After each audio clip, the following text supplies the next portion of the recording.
He'll admit, I'm not the best person to recommend whether a card is worth watching. I tend to recommend almost every fight. I usually do a good job of deciphering which contest would be better best when given a choice of fights to choose from, but generally can find a reason to watch any of them. In the case of UFC Sao Paulo's main card, I think I can unabashedly state every contest is worthwhile. Seriously, every fight has at least one name in the official UFC rankings, not that they mean all that much, in addition to being good stylistic contests for fans. Given watching fights is my job, this isn't a card I have to watch. It's a card I get to watch.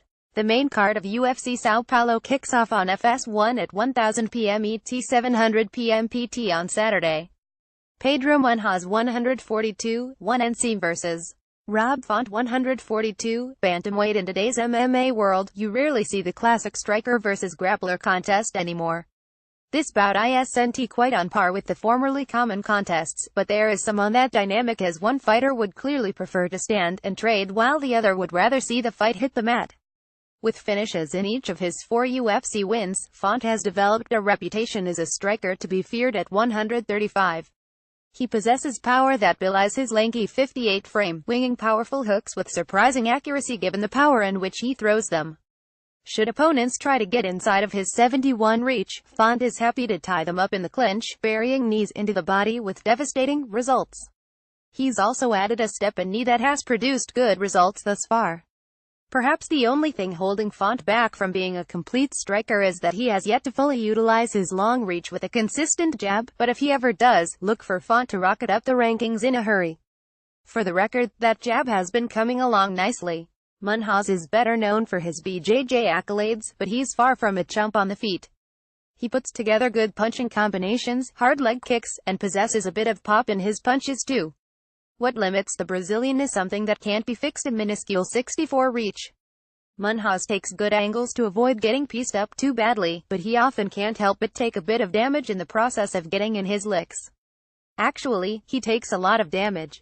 Munhoz has resorted to playing the counter-striker a bit more in recent fights, finding good success in sidestepping attacks and putting together his combos or laying in some elbows and knees. While Munhoz isn't a powerhouse, he uses good technique and timing in his single and double leg shots. Font's takedown defense has been surprisingly shallow, though part of that is his willingness to attack with submissions as he goes down, a guillotine choke being one of his favorite tactics. Given Munhoz's credentials, it's hard to see Font catching Munhoz in such a maneuver, though it hardly seems as though he wouldn't try. Munhoz's ground attack isn't anything fancy, just basic grappling fundamentals honed by years of experience. Font's willingness to take chances represent Munhoz's best chance to secure a finish. Both have shown incredible durability and potential to move up the ladder. Only one of them will be doing so, and I like what I've seen out of Font more in recent contests. Munhoz did recently switch over to ad, and it often takes a performance or two before a fighter begin making noticeable improvements following a camp change. Still, I can't count on that, and Font's length seems like it'll be too much for Munhoz to handle.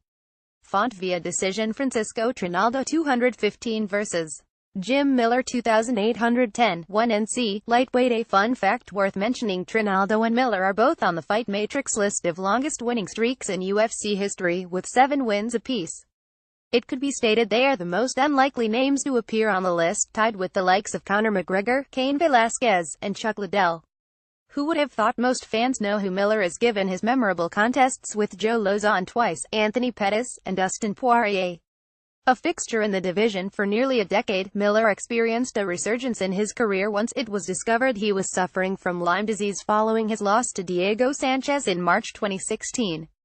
Since then, Miller has looked like the scrappy dude we all loved and remembered from his 7-fight win streak that was snapped all the way back in 2011. The southpaw is effective from almost any range. His elbows in the clinch are particularly deadly. His Muay Thai boxing is proficient. Even though outside striking is where he is weakest, he'll aggressively attack the legs with kicks if his opponent wants to stay out there. A big part of his recent resurgence could be attributed to a greater attention to defense, though you'd never know it from the amount of blood pouring from his head in his last contest. Trinaldo hasn't received much respect, finding himself on the prelims when his 7-fight win streak was snapped by Kevin Lee. Nonetheless, those in the lightweight division know he isn't anyone to take lightly. A massive lightweight, Trinaldo began to find success as he better managed his energy, allowing him to remain effective late in fights when the third round used to merely be a fight for survival. A fellow southpaw, Trinaldo's left hand is particularly powerful, and he complements his arsenal with top-notch low kicks that tend to affect mobility. He's shown improvement in the clinch too, opening up a massive cut on Paul Felder with a short elbow to secure a finish.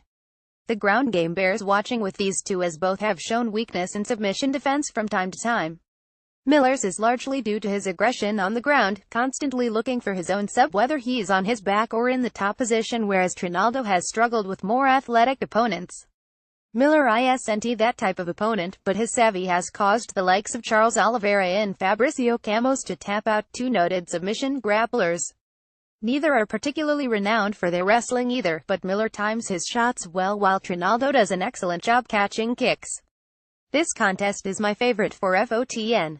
Miller has taken home that bonus 6 times in his UFC tenure, and Trinaldo matches up well with him for the possibility of taking home another. Picking who wins this contest is a different story. Now 39 years old, Trinaldo hasn't shown signs of age yet, but that is something that should at least be considered as a possibility. Miller may have lost his last two, but nobody considers Poirier and Pettis to be anything less than top competition. He gets an ever so slight edge in my book despite the possibility for home cooking for Trinaldo.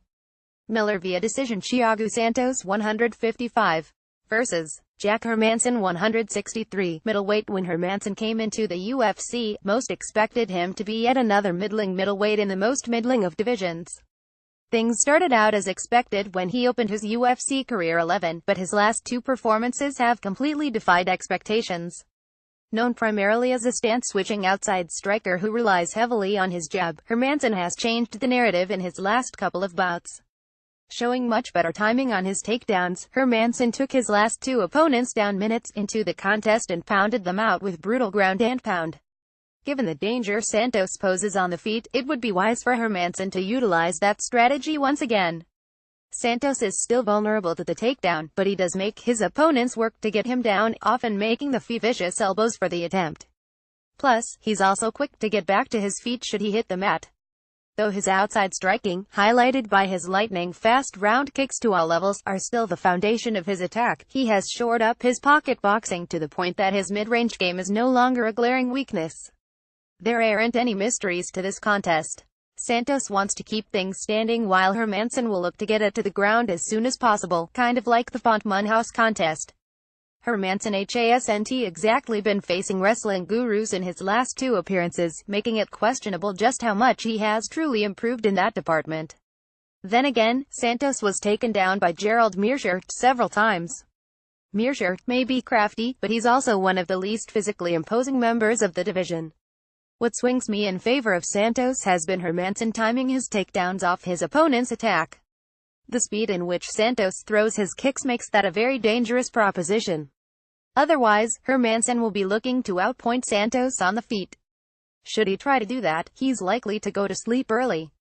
Santos via Coavar D2. John Lineker 298 versus Marlon Vera 1031, bantamweight. Everyone's favorite overblown flyweight returns to the cage as Lineker hasn't been seen since last December. He had been on the verge of receiving a title shot before falling to former champion TJ Dillashaw. Regardless of whether he ever receives a title shot, Lineker's hard-hitting style makes him a fan favorite of sorts, as the type of power he possesses is exceptionally rare for a man his size. Lineker is fearless, willing to plant his feet and swing wildly, but there is so much more to the Brazilian than being a brawler. At only 53, Lineker's angles and footwork usually make up for his lack of size. When he does get in range, few are more dedicated to working over the body, despite the uneducated believing he only headhunts.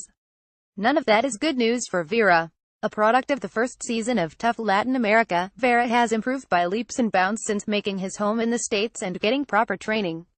His long limbs are perfect for his preferred kicking offense, throwing a wide variety of attacks to all levels of the body. His hands are still developing, but he's picked up a pretty good feel for his jab at this point. Where Vera has proven to be most dangerous is on the ground with his aggressive submission offense. He has shown comfort off his back too, submitting Brian Kelleher with an armbar from the guard. However, his comfort can be bad too, as he is quick to give up on defending the takedown.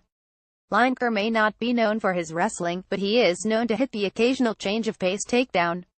This is a massive step up in competition for Vera, likely too much for the 24-year-old to handle. Vera has yet to show a consistent attack on his feet, falling into long bouts of inactivity. He can't expect to get away with that against Lineker. Outpointing him is unlikely, and Lineker has one hell of a beard, making a Vera just as unlikely. That leaves a submission about the only realistic way for Vera to win, and Lineker does a good job of negating risk on the ground. Lineker should find a way to end things quickly. Lineker via of RD1.